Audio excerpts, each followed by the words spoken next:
Margarida, comprar em segunda mão era daquelas coisas que se contava assim baixinho, não era? Com alguma vergonha. As pessoas tinham vergonha. Se compravas usado era porque não tinhas dinheiro para comprar novo, portanto havia assim um Sim, tabu. e depois de repente, não sei bem como tornou-se um fator de status quase, não é? Nós hoje até lhe chamamos pre-love, não é? Algumas marcas usam a expressão. Como é que nós chegamos até aqui?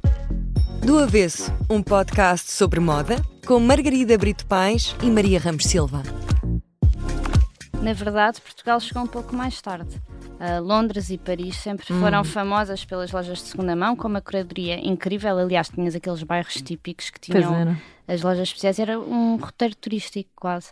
Na verdade, hoje em dia, até marcas como a Zara ou a portuguesa Marques Almeida têm no seu próprio site já um departamento para coisas que já foram usadas em segunda mão. Sim, é engraçado porque eu recordo ainda de um tempo em que se começava assim a viajar, até talvez um pouco pré-low budget, mas tu ias a algumas capitais europeias e fazias isso quase como destino turístico, não é? Nem era preciso ser em zonas muito sofisticadas.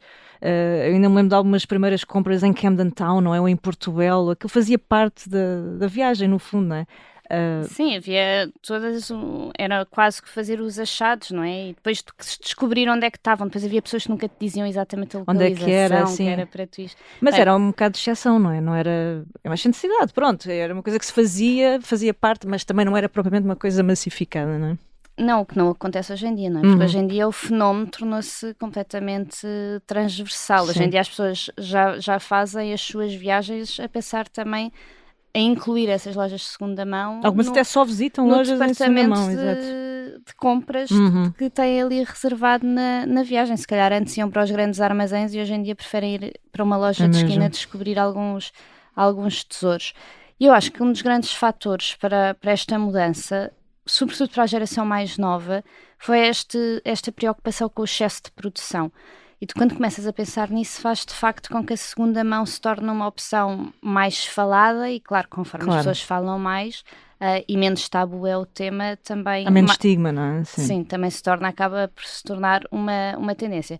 E depois, nos últimos anos, começaste a ter muita facilidade de acesso com as plataformas online, que facilitam muito a procura de peças em segunda mão, os preços baixos, e tens outro fator que eu acho que é super importante, que tu antes só compravas em segunda mão. Hoje em dia, com estas novas plataformas, tu também vendes.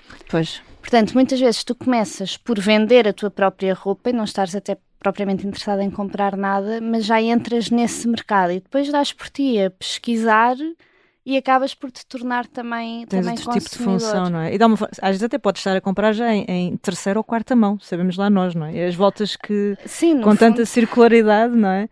Eu de facto fico com a ideia que se esbateram de facto todas as linhas vermelhas, não é? Porque havia algum pudor, pelo menos com algumas peças, eu penso com o calçado, não é? E nós hoje temos compras, enfim, de sapatos também. Há pessoas que não se importam nada de usar sapatos que já foram usados, por exemplo, não é? Sim, eu acho que aí o fator do valor tem imensa influência. Porque o que poupas às vezes é tanto que tu acabas por passar essa barreira do pudor. E também, sejamos sinceros, depois do Covid, já toda a gente sabe desinfetar todas as peças de roupa, portanto não é propriamente um problema. Tu costumas comprar em segunda mão? Sim, eu acho que se forem bons achados do ponto de vista assim de algum critério de moda, sim, mas eu sou-te sincera, não perco horas nos sites, não tenho nada essa militância. Uso muita coisa em segunda mão, mas são sobretudo peças herdadas, que eu acho que apesar de tudo aqui é um outro campeonato. Porque as peças têm essa dimensão afetiva, não é? Às vezes familiar, além de tu conheces à partida um pouco mais a história da peça, quem a vestiu, e portanto acho que apesar de tudo são aqui, enfim, é um subcampeonato, não é? De qualquer forma sim, era aquilo que tu dizias, e lembrando-me ainda dos sapatos, este novo mercado, em termos de luxo em segunda mão, permite aceder a peças que de outra forma tu se calhar não irias chegar, não é? Com a etiqueta a preço inteiro. Tu também tens assim peças especiais que costumas guardar? Tenho imensas coisas herdadas, tenho imensa coisa. Aliás, tenho roupa da minha mãe que ajustei, porque a minha mãe tem os ombros mais largos do que eu, portanto houve peças que eu tive que pôr na costureira, aqueles blazers assim dos anos 80 com umas cores super flash. Sim, eu também tenho umas coisas dessas. Tenho, porque de facto são peças que são especiais e eram muito bem feitas. Pois, é sobretudo isso, não é? Porque a qualidade era de facto era boa.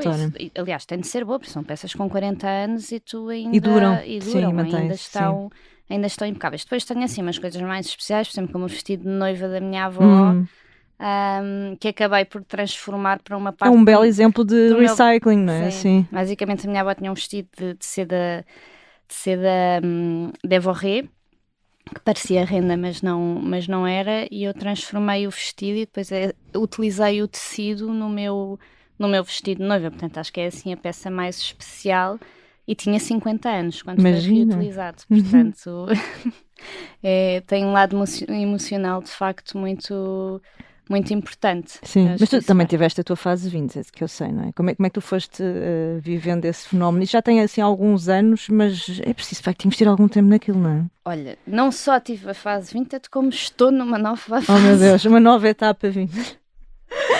Olha, estou no meu caso... Isto não é uma moda passageira. Eu pensei que as pessoas, pronto, iam para lá, depois saíam, mas não ficam mesmo agarradas. Aquilo é para a vida. Não sei se é para a vida, porque é o que tu dizias. De facto, dá muito trabalho, porque tens que fotografar tudo. Depois as pessoas fazem muitas perguntas. Portanto, o melhor, olha, um truque para quem se quer iniciar é, quando tiram as fotografias, tirarem logo as medidas certinhas, até tirarem fotografias com fita métrica ao lado, se for caso disso. Porque há pessoas que perguntam mesmo os centímetros que tem a cintura, a altura, não sei o quê. Meu Deus. É um bocadinho... Tanto como é fazer logo o BI da peça para não te quanto mais completa for a informação, depois menos trabalho tens. No meu caso, eu acho que se calhar há várias pessoas que se relacionam com isto. Estas duas fases têm aqui 3 anos de diferença e têm a ver com mudanças... A tua fase de vida, depois, da minha fase de vida. Sim. A primeira fase foi quando mudei de casa e precisava de estralhar, e também porque arrumei roupa, vi o meu armário inteiro e, portanto, percebi que se calhar havia coisas que já não faziam sentido. E foi numa altura em que a plataforma se começou a popularizar um bocadinho e eu achei que podia ser uma boa oportunidade para fazer também algum dinheiro extra. Portanto, a minha entrada foi como vendedora. Foi mais por isso. Okay. Depois acabei por começar a procurar e comprei ainda algumas coisas, mas também assim nada de especial. E agora estou outra vez numa fase de limpar roupeiro, não é? Porque isto depois do primeiro filho parece que o espaço nos armários diminui. Encolhe. E que a roupa também diminui, sejamos sinceros. Por isso voltei aqui. É preciso olhar de novo outra vez para o armário todo, não é? Exatamente, e ver o que é que faz sentido. Portanto, agora estou a tentar, mas noto aqui algumas diferenças.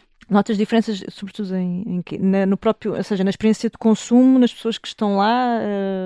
Eu acho que a plataforma deve ter crescido tanto que eu noto que na primeira fase eu conseguia vender roupa a um preço justo. Imagina, até coisas boas a um preço relativamente justo. Hoje em dia, para as coisas saírem, tem que ser mesmo um preço muito barato. E estamos a falar de tetos máximos de 15 euros.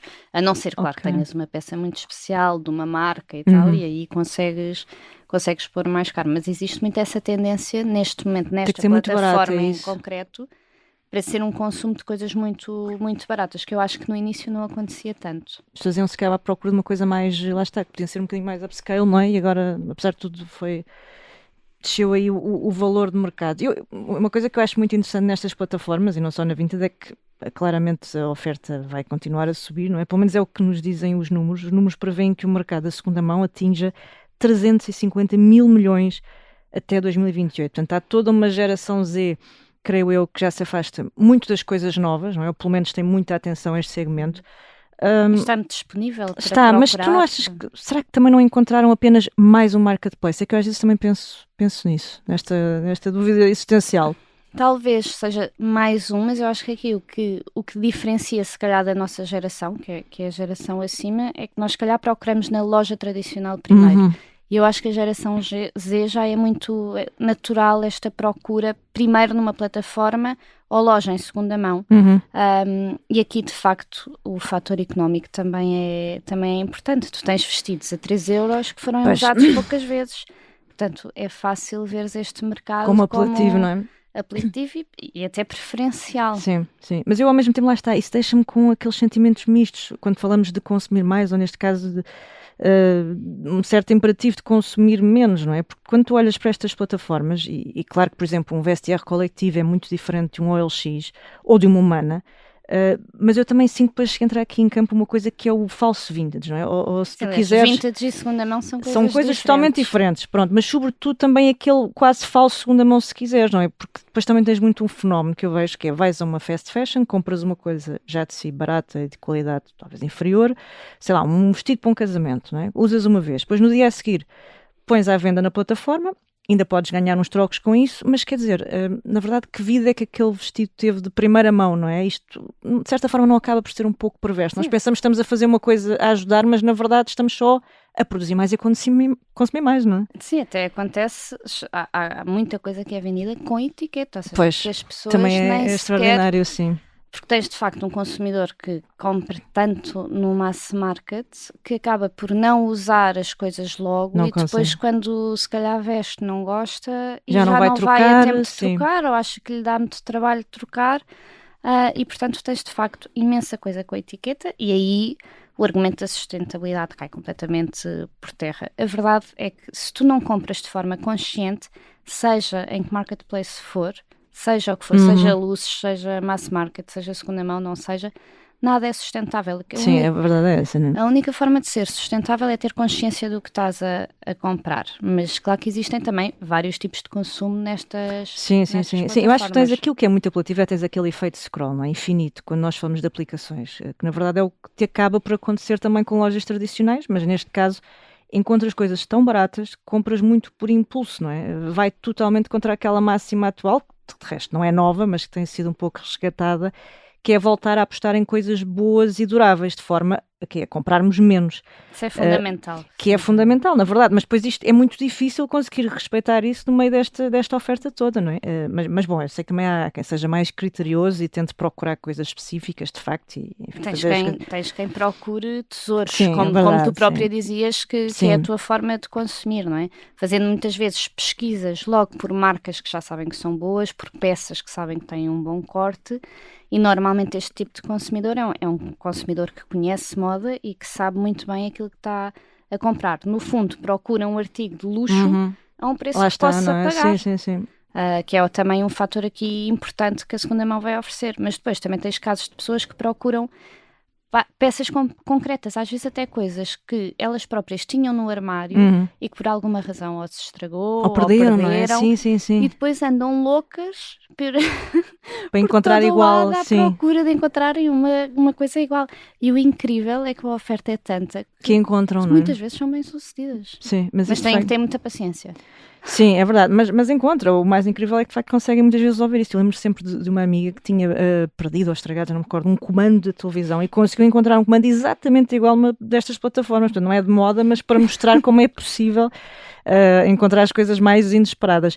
Eu lembro-me também, por exemplo, dos amantes de ténis, não é? Que muitas vezes andam à procura de modelos descontinuados, isso é coisas, loucura. não é? Coisas mesmo de colecionador, muito específicas, ou até desejos nostálgicos, como a febre das camisolas desportivas clássicas, que nós já falámos um bocadinho no episódio anterior. Sim, que existem imensas. Então, de crianças também, um montão. Depois também tens, e lá está, muita gente procura roupa para criança. Isso eu acho que é muito importante, mas falar dessa parte, sim. Porque de facto é assim, os miúdos usam a roupa muito pouco tempo.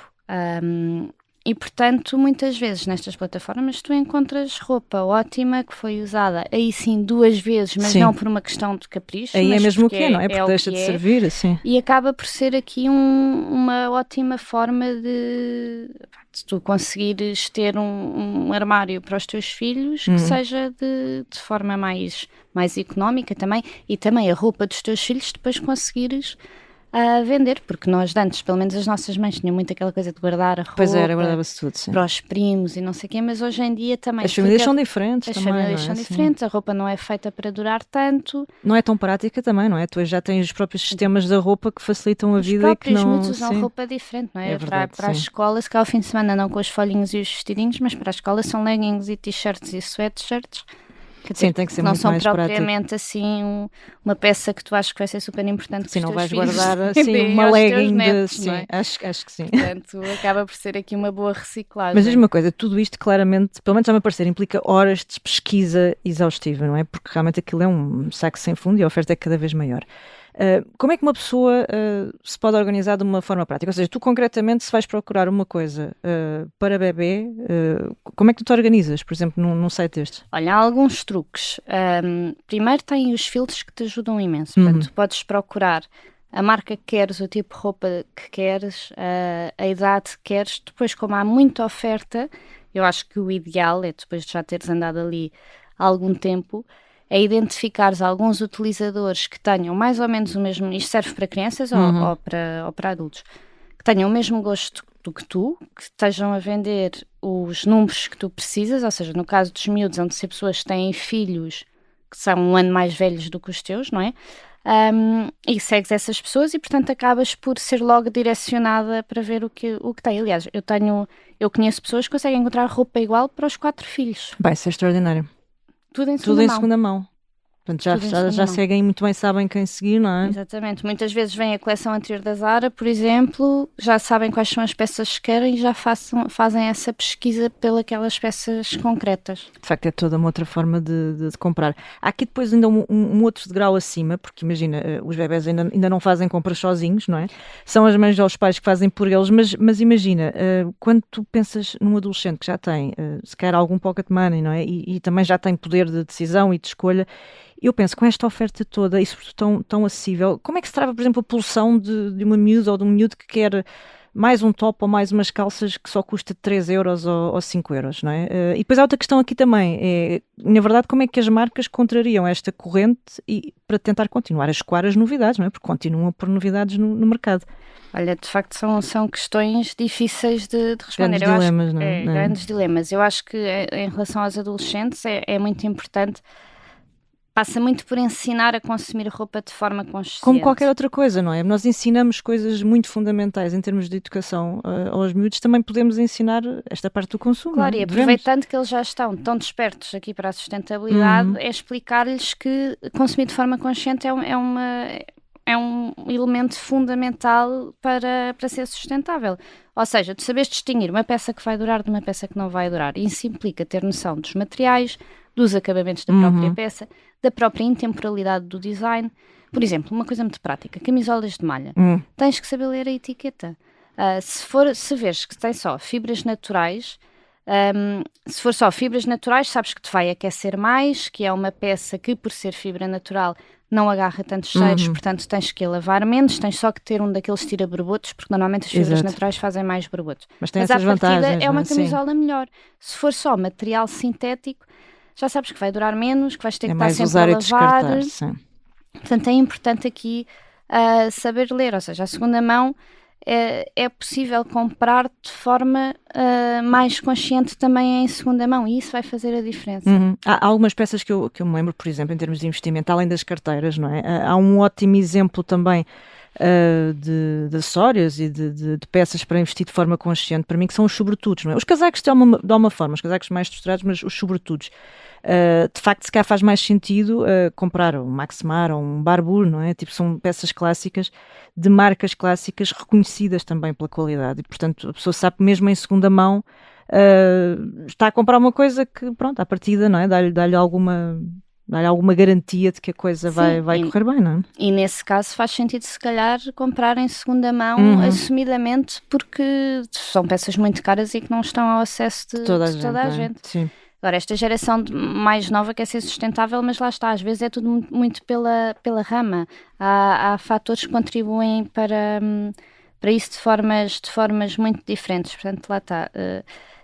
Mas também há aquele lado de estas plataformas e as outras marcas muito baratas da vida serem só para corresponder a caprichos de tendência. É um consumo super descartável. Sim, e também entram as gigantes chinesas em jogo, não é? Como a Temu e a Shein, ou Shein, que até vai ter loja física em Paris, imagina. Tu fazes ideia em média quantos quilos cada pessoa consome de têxteis na União Europeia? Não sei, mas tu sabes de certeza. Em 2022 eram 19 quilos, portanto está a encher uma mala gigante de viagem, imagina. E depois cada um de nós deita fora o equivalente a 12 quilos, portanto percebe-se facilmente, não é? Que as novas regras europeias vão apertando o cerco. Por exemplo, vou dar um exemplo, a partir de 2026 a destruição de roupa, calçado e acessórios que não tenham sido vendidos vai ser proibida na União Europeia. E o que é que vamos fazer a tanto lixo? Pois é, e depois há outra coisa, também temos de estar muito atentos ao ecobranqueamento, não é? Que é aquele falso sustentável, tudo parece ser super sustentável, muitas vezes não é, não é?